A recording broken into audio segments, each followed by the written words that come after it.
los Testigos de Jehová y otras confesiones. Una tesis de María Dolores Vargas Lloveras. Prólogo. El análisis del pluralismo religioso parece lastrado por las nociones de confrontación y conflicto. El pluralismo religioso difícilmente parece conllevar el reconocimiento de estricta equivalencia entre religiones. Los grupos religiosos mayoritarios y previamente establecidos en sociedades determinadas suelen proyectar imágenes denigratorias sobre los minoritarios y no pocas veces provocan sobre sus miembros reacciones de rechazo social que en ocasiones terminan en sacrificio. Numerosos estudios históricos han descrito insistentemente el pluralismo religioso como una sucesión de irremediables conflictos, expulsiones, persecuciones, hasta el punto de la aniquilación en diferentes contextos de religión mayoritaria. Cabe pensar, sin embargo, que las situaciones de pluralismo religioso han sido y siguen siendo variadas. No faltan informes ni rechazos realizados por integrantes de alguna iglesia o por individuos afectos a algunas de las religiones en confrontación, que aparecen por tanto distorsionados por las respectivas posiciones dominantes y subordinadas. Pero para poder abordar los tipos de pluralismo religioso sería necesario disponer de otros tantos informes y estudios realizados por investigadores no adscritos a ninguna de las religiones o con la capacidad de anular el influjo de la pertenencia. Y no son tan abundantes. Desde la concepción del conflicto irremediable, las cuestiones planteadas se focalizan hacia las condiciones determinantes de que los procesos se radicalicen. Pero podría ser previo y pertinente plantear si la presencia simultánea en una sociedad de confesiones religiosas diferentes implica necesariamente confrontación entre los grupos de creyentes. ¿Es que hay en toda creencia religiosa dogmatismo? ¿Es que todo dogmatismo religioso que dicotomía al conjunto social en creyentes y no creyentes conduce inevitablemente a la anulación de estos? La tolerancia religiosa puede ser vista como fase más o menos efímera de un proceso de confrontación o como resultado deseable tras un largo y odioso proceso de confrontación. Pero podría ser previo y pertinente preguntarse por las condiciones de interacción entre grupos religiosos diferentes, no solo como tolerancia, sino como convivencia. El fruto y el concepto de convivencia connota otros significados que el de tolerancia, y para empezar, lee en positivo la situación. Se supone que lleva la socialización hasta la posibilidad de generar vínculos múltiples entre los miembros de confesiones diferentes y por tanto hasta la posibilidad de impacto mutuo. ¿Conllevaría eso una renuncia al dogmatismo? ¿Implicaría eso concesiones importantes en el ejercicio público de las prácticas religiosas? ¿Sería estrictamente necesaria entonces la existencia de un marco político jurídico confesional? ¿Hasta qué punto no supondría eso la modificación parcial de la doctrina o al menos la suavización de sus exigencias? ¿Podría haber verdaderamente convivencia si la participación de todos en un proceso único de educación, pero a la vez no peligraría entonces la propia definición diferencial religiosa? Y finalmente, ¿no sería permanentemente previsibles en tales condiciones las reacciones de ortodoxia y fundamentalismo?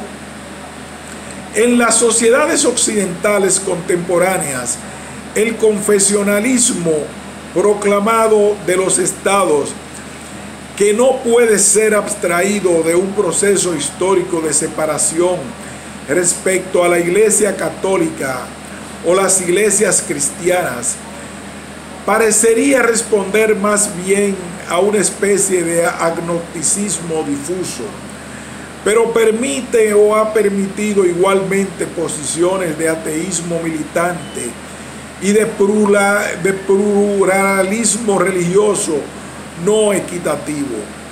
El pluralismo religioso en condiciones de clandestinidad o de semiclandestinidad no ha sido el mismo que el vivido una vez asumido el principio de libertad religiosa, ni ha sido el mismo bajo regímenes ateos que bajo regímenes de favorecimiento del catolicismo, y tampoco ha sido el mismo cuando el ejercicio abierto de la libertad religiosa empezó a darse bajo regímenes de riguroso agnosticismo mantenido por las comunes instituciones públicas. La coexistencia de varias iglesias y confesiones de larga trayectoria presenta, por otro lado, significativas diferencias cuando se compara con nuevas situaciones de pluralismo surgidas de la presencia reciente de grupos religiosos formados por segregación de los anteriores y venidos del exterior. La proliferación de movimientos religiosos destaca a veces con sorpresa en las sociedades occidentales modernas. Es un fenómeno demasiado complejo como para ser reducido a la mera constatación de pluralismo religioso, aun cuando tal percepción parezca provocar en ocasiones alguna reacción de vértigo. Y por otra parte, parece demasiado simple invocar como explicación la saturación ya insoportable de materialismo. La penetración de otras iglesias cristianas en territorios de mayor implantación del catolicismo, por ejemplo, no parece seguir las mismas pautas ni responder a las mismas motivaciones que la relativa difusión del Islam o de religiones orientales o de afiliación aparentemente absorbente que reclaman algunos movimientos tan minoritarios que se reducen a un único grupo o comunidad.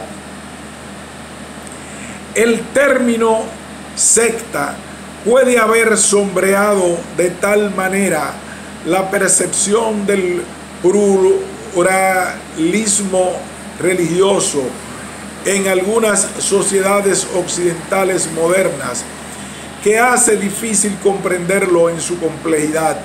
especialmente por las peculiares connotaciones de confrontación y conflicto que conlleva. El término ha sufrido algunos desplazamientos semánticos. En la actualidad no solo alude a la fragmentación social generada por la asunción de diferentes creencias religiosas, sino que presume un modo de vinculación que anula la libertad individual, una forma más bien moderna de negar legitimidad. En buena medida, todas las iglesias y confesiones minoritarias aparecen contaminadas con la aplicación del término.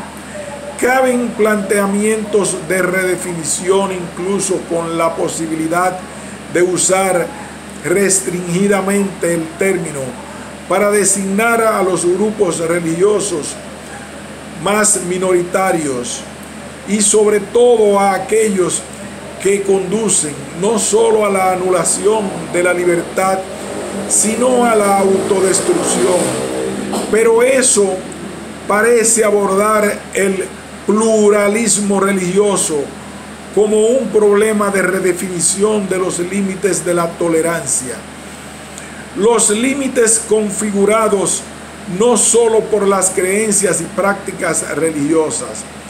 No obstante, centrar la atención en los límites de la tolerancia deja la comprensión del pluralismo religioso reducido a una cuestión de reglas mínimas. Quedan sin abordar las posibilidades que radican en la variedad de actitudes religiosas, de resignificaciones del comportamiento y del mundo que comportan las creencias religiosas, de simbolismo que figura las relaciones de los creyentes con la divinidad, de refuerzo solidario que imprime la participación en las diversas prácticas religiosas, de extensiones del ámbito de lo religioso con pretensiones de universalidad y de absoluto superpuestas y asimiladoras de una ética exigente hasta el autosacrificio y de transformaciones de la condición humana.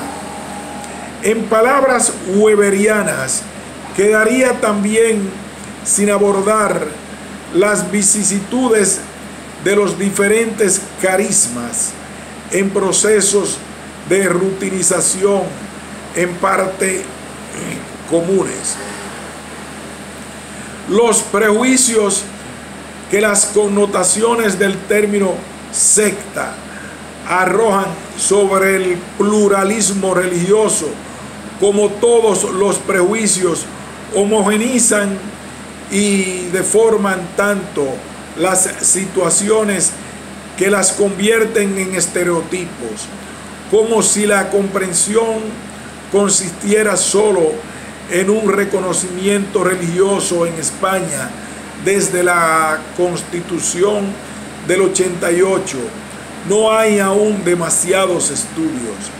La Ley de Libertad Religiosa del 67 seguramente facilitó la consolidación y la expansión de algunas iglesias cristianas anteriormente implantadas. El Islam y el judaísmo, viejas confesiones de convivencia y confrontación con el catolicismo, afloraron de nuevo.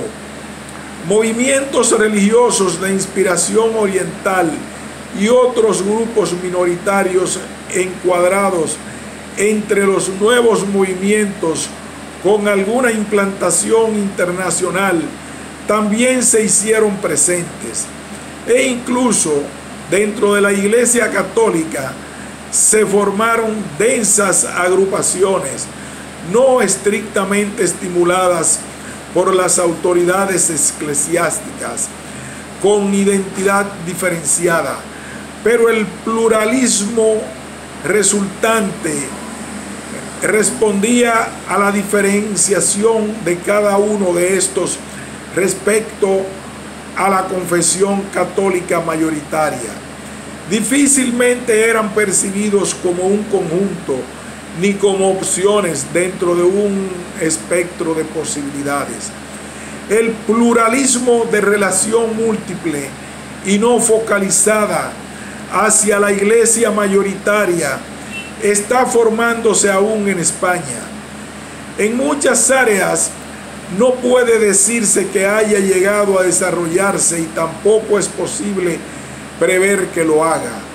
La investigación realizada por Dolores Vargas en una población de Alicante que se presenta en este libro tiene el valor de ser una muestra de las configuraciones actuales de pluralismo religioso en España.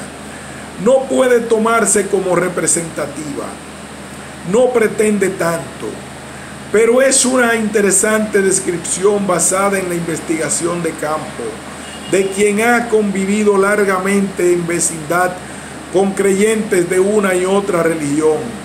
Es una población de más de 30.000 habitantes con presencia de grupos religiosos cristianos no católicos, al menos desde 1964, y de otros grupos desde mediados de los 70.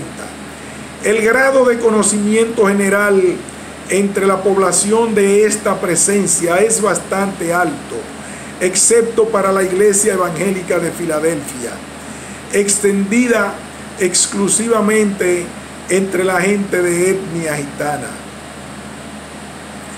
El perfil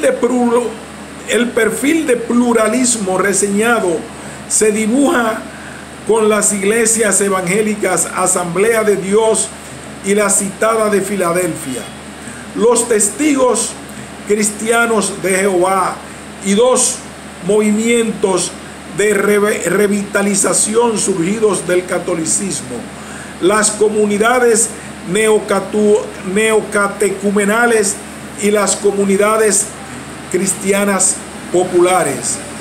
Y para todos ellos, la actitud general expresada de aceptación de convivencia es mayoritariamente positiva, con matices que se desglosan en este libro. Leyendo con atención, se percibe la trama social sobre la que ha germinado y crece esa actitud positiva de aceptación de convivencia. La investigación realizada por Dolores Vargas en este área abre camino. Ha explorado la autora un campo que estaba lleno de prejuicios, de bastante desconocimiento y de alguna incomprensión, y lo ha hecho con sosiego, con mesura y con sensibilidad. Es un esfuerzo digno de atención que tal vez reciba el mejor de los reconocimientos, que sea seguido por otros estudios. Honorio M. Velasco.